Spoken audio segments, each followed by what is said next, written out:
Hi, my name is Clarice Minor. I'm the CEO and founder of Financial Bondage Broken. And I want to share with you about how I created Financial Bondage Broken and how it came to be in existence.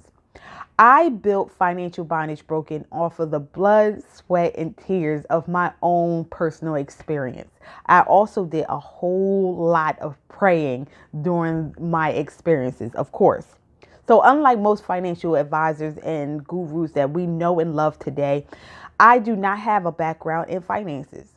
My background extends from growing up, single parent home. Mom lived paycheck to paycheck, and she did not give us any real teaching about how to manage a budget, how to even budget, balance a checkbook, credit, and things of that nature. She taught us what she knew, which was not that much. So when I had to move out on my own, I was a single parent living paycheck to paycheck and did not know what I was doing. So in August of 2013, like I said, I was a single parent and I was living paycheck to paycheck. And at that time, I was going through so many financial struggles. It was ridiculous. I was about to be evicted from my apartment. Was driving around with no car insurance. We barely had food in the bank. I mean, food in the refrigerator. And I struggled so much and I got sick and tired of being sick and tired. At that time, I was a certified nursing assistant at a five-star retirement home in Greenville, Delaware. And I was making roughly around $30,000 a year, maybe a little bit less. And some may say, hey, that's plenty of money. I would be doing great with that kind of money. And some would say, no wonder she, was struggling. She was only making $30,000 a year. Now, I was struggling because I did not have a budget. I did not know how to manage that budget. And my aha moment was I was at work one morning and I had, prayed to God and I asked God, I said, God, show me how I can do better with my finances. Teach me how to be a good steward. And I guarantee you, immediately he showed me what to do. He showed me where I was going wrong. Now, I tell this story all the time. My son and I, he was about 10 years old at this time. And my son and I, we would go to a local convenience store called Wawa. It's very popular in the northeastern region of the United States. And you can get literally everything there, from gas to milk to lunch. Whatever you want, you can get there. And every morning, 5 days a week, my son and I would go to Wawa. We would get a breakfast sandwiches, orange juice, not two, one orange juice, a cup of coffee, and I would spend roughly around $10 there. Sometimes I spend more, sometimes I spend less, depending on what I wanted to get on that day. So we'll say I spent $10 there that day.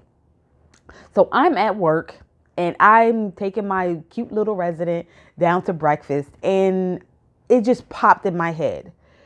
Clarice, you spent $10 at Wawa and you go there every morning before taking your son to school.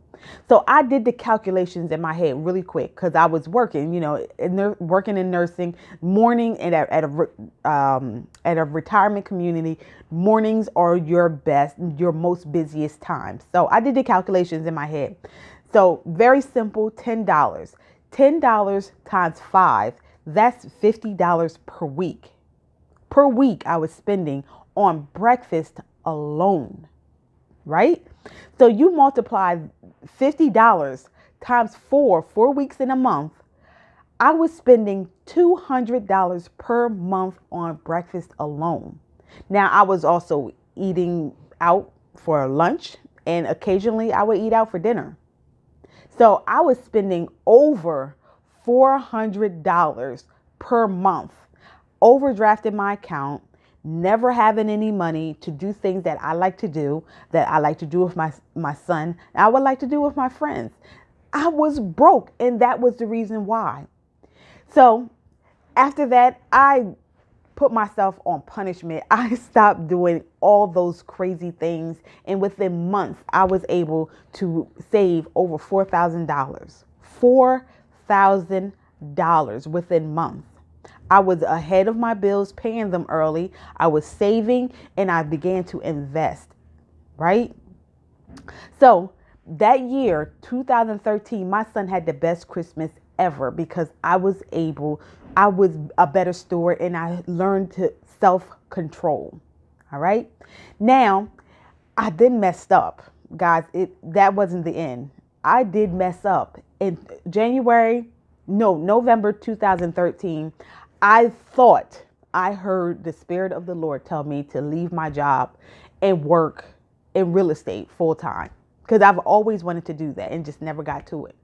So I did it, and I was in Bible study one evening, and I think I heard the Holy Spirit say, "Don't do it." But then I was like, no, he wouldn't be telling me to do that. I specifically heard him say, leave, and this real estate thing is going to blow up. And that was him. That second time was him. That first time was not him. So in January, I still did it. I still left my job, single parent, only saved a little over $4,000 and left my job, expecting my real estate business to explode and take care of my son and I. But I failed the test not once, twice, or three times. I failed it 6 times. I had no income. I was not going back to work because I was embarrassed because I was so excited and bragging about how I was going to be this successful, big time real estate person and investing person. So I didn't go back to work for another year until the end of 2015. And during that time, I got married. I had to live without my son. That was the worst and hardest 2 years of my life. I was embarrassed and I felt like a failure. So I humbly went back to my job, and they welcomed me back with open arms. And I did not hear anyone talking about Clarice failed or anything like that, but I was feeling it in my own heart. All right. So I'm married, 2015. I'm working full time.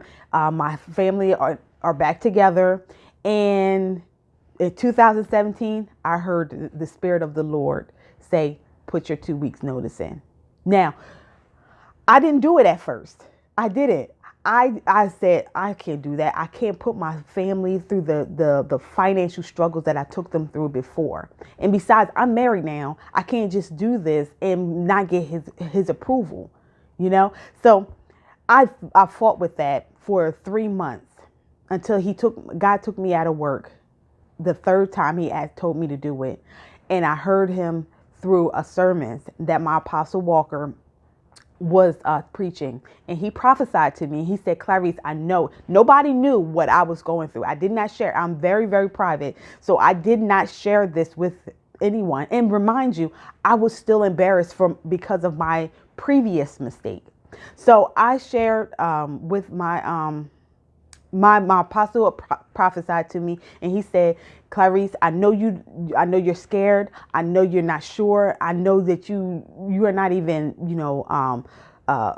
faithful with the things that you do. I know you made me promises, but you didn't keep them. And this is God talking, because this couldn't have been my pastor, because he didn't know. He said, but I want you to do it, and I'm going to take care of you this time. I wasn't with you last time, but this time I'm taking care of you. So that day I spoke to my husband, and I told him what God was sharing with me through his Holy Spirit. And he was right on board, and I left. Now, 2 years, we went through a lot of things. But it was because he had to break some things down with me. He had to help me to open up to people so I can serve. He taught me how to trust him, even when it doesn't look like anything's going to happen. And he has shown me where the things that I needed to fix so that I can serve people like you on their financial freedom journey. He told me in 2015, I want you to teach my people how to be good stewards, just like I teach you. And ever since then, I've learned so much, I've acquired so much, and I've received so much training that I am equipped to build a successful financial firm that is designed to help people go from poverty to prosperity around the world. So read some of our testimonials, read some of our the bio that is down below, and sign up for one of our programs. Sign up for our Take Control Challenge. Sign up for our email list. And I guarantee you, you will be on your way to meeting your financial goals no matter what income level you are at. All right. So I'm looking forward to meeting you. I'm looking forward to helping you, and I'm looking forward to coaching you. So continue to search around, get the information and the content that you need, and I'm sure you will find the product or service that's designed to help you reach your financial goals. God bless you, and you have a fantastic day.